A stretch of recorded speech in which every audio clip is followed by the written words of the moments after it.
Rabbi Moshe Kunitz we looked at the most, and now I want to go and look at a little bit more at Rabbi Aaron of Chorin, and especially this question of, I mean, him in general, but especially this question of getting rid of the silent Amidah. Now, Rabbi Moshe Kunitz, I think more people agree that he's a kind of a traditionalist that maybe was, not given the full information about the reformers. But around Rabbi Aaron Chorin, there's more argument. And what's really interesting here is that we have this letter from Rabbi Chorin, this responsa,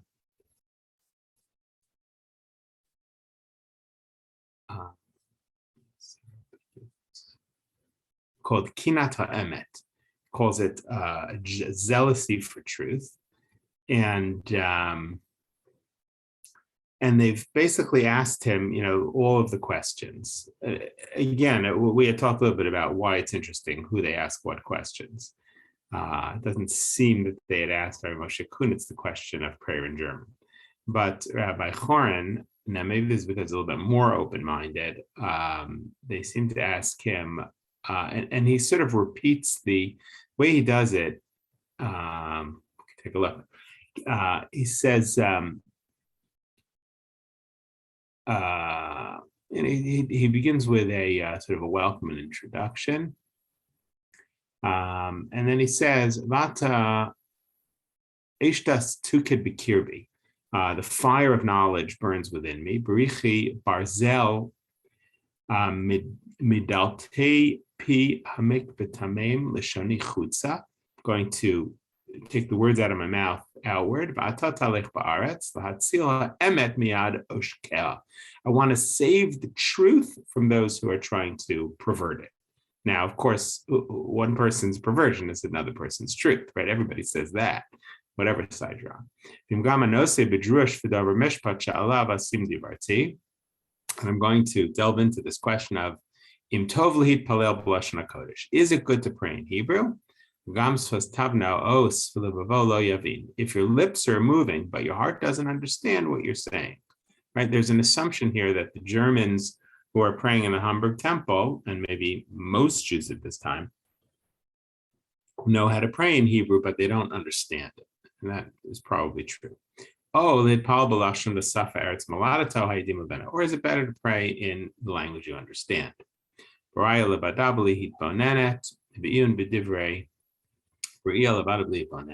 understanding it. Look in the poskim, he says,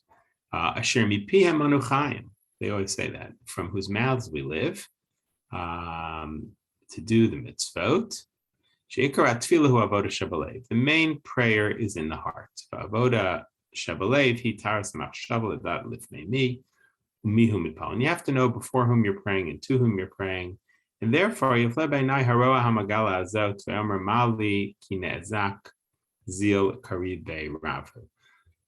therefore, knowing to whom you're praying and knowing what you're praying is better. But I've heard people who are opposed to this. I'm not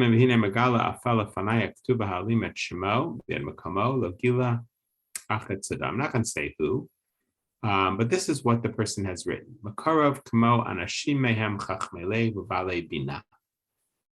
There are people who are wise. Right? He's quoting the opposition here. It's probably the Chassam Sofer. I'll show you why.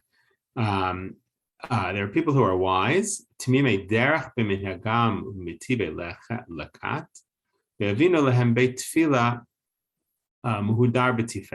they have made this beautiful synagogue, right? That's referring to the Hamburg temple. But, and he's quoting again the opposition here, this building of the Hamburg temple is actually a destruction of a building. And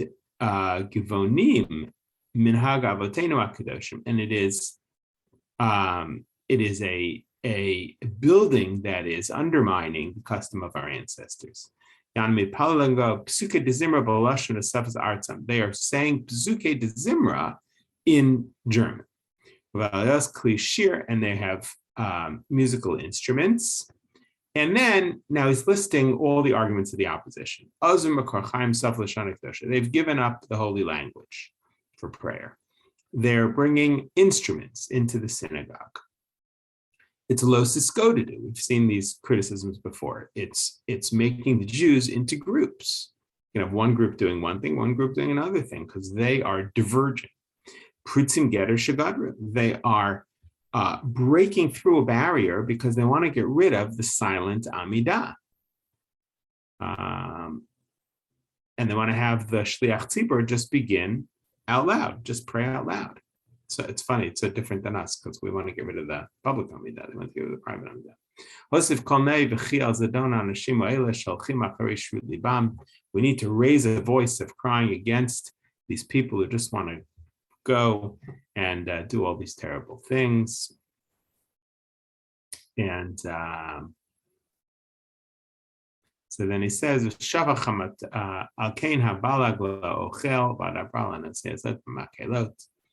and so he says, therefore, I am coming to defend them. Right? That he says that's what he's coming to do. It's very clear. And why is he doing it?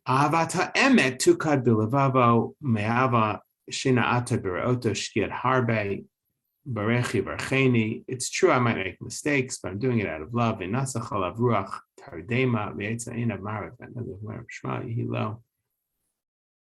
Says Visod v'shorish hadrush echpo milti kvar amarti shnosi hamishpat shalav anudanin einbo mishamar alachim b'fnei rabbo ki there shouldn't be doing this from poskim.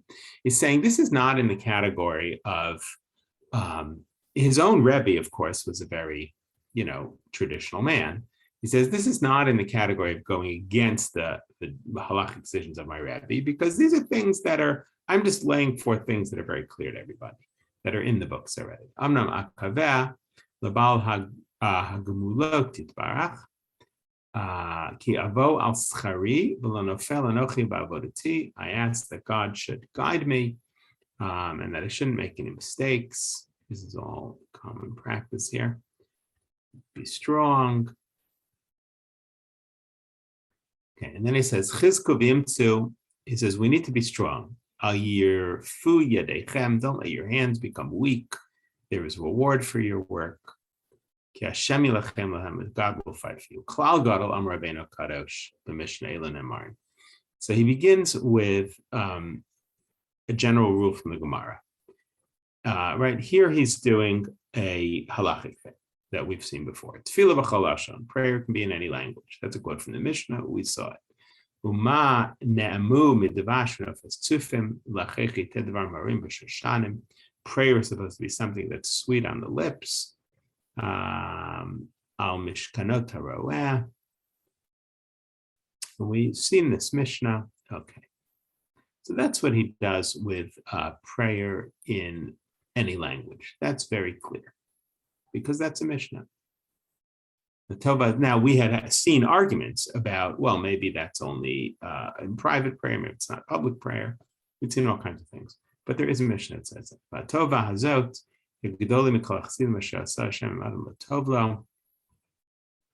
He says, what about the fact that people argue that the men of the Great Assembly established prayer in Hebrew? Right? They said the Amidah should be in Hebrew. He says the first bracha is atachonin la'adam tat. You give human beings knowledge. He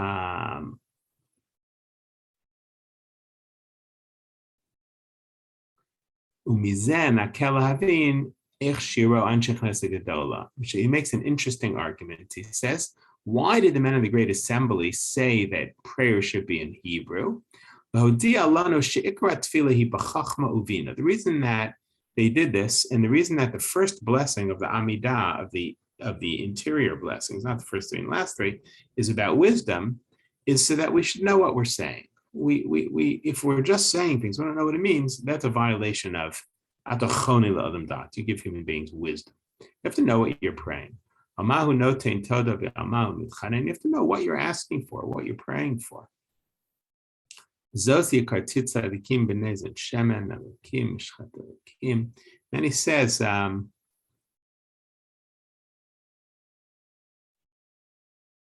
if you look in the Magen Avram, he quotes the same arguments that we saw in Nogat Tzedek, that you can find these things in the poskim that allow prayer in other languages. This is all very halachic. So it diverges from the halachic when it gets to the question of getting rid of the silent amidah, because there I think you have much less to stand on.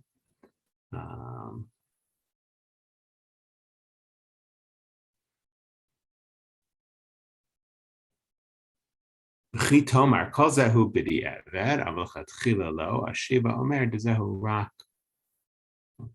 let me go to the part where he talks about prayer in getting rid of the silent amidah. Because for prayer in German, that's very easy.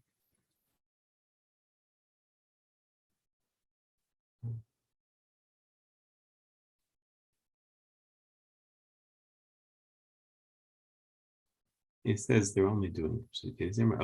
Mashnagu levatul tfilas halachash. That which they want to get rid of the silent amidah. Hine bezos hagam beemes mishanim hahalacha neheges v'holeches mimekedem. In this, he says, they are diverging from what's been in the past and from the halacha. Shim gam kaim like Rabbi Shimon ben Gamliel shehodu lo chamin b'shalhi perkitesh. So even though the Gemara says that the shliach tzibur can fulfill the mitzvah for everybody, nevertheless, we see that in the time of Chazal, there always was silent prayer. As the rabbi said, "L'dvarcha lama hatzibur mitpalim mashehevi abeis Yosef sheba." It's true there may have been one place where for Musaf they didn't do this. Musaf was just communal. Maybe some basis for that. And he says it was only Musaf, and it was only because the people didn't know what they were doing. You can't bring a proof from there to do that all the days of the year.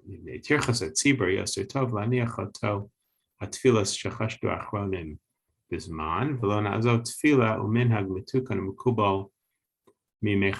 he says we shouldn't get rid of the way it was done from the time of rabbis, the Mishnah.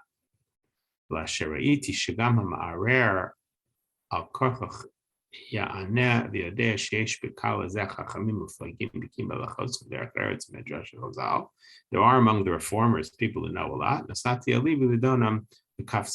I want to judge them meritoriously and to see if we can find any basis for this. This is interesting.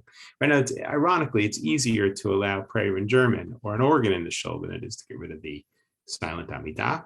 He says, but the reformers want to get rid of the silent amidah, and they're wise people. So he says, let's try and judge them meritoriously and figure out if we can find some basis for this. And that's what he's going to do here. And I want to look at that next time. And then what's interesting is after all, and now you can see that he is more liberal than some, but he is not totally, off the path. I mean, he's, he does talk about the power of tradition, the importance of tradition, halacha. I mean, these are very halachically based people. What's interesting is that a year after this, when the lesson year, when the Hamburg Bezdin publishes their book, we'll look at it next time. The Chassam Sofer forces Rabbi Chorin to recant. And then we have another book that Rabbi Chorin writes a year later, in which he basically says, I don't recant. And the Chassam Sofer misquoted me. So we'll do this little part about silent prayer. I think it's interesting how it's different than the other rabbis published in this book. But then we'll look at the back and forth between him and Chassam Sofer because they're just, that's how things were carried on. Today it's social media. Back then you had to publish a book. So luckily we, in 100 years when there are scholars, all the social media will be lost. But So we have books. So that's good. All right. Have a good day, everybody. Thank you. Thank you. Thank you.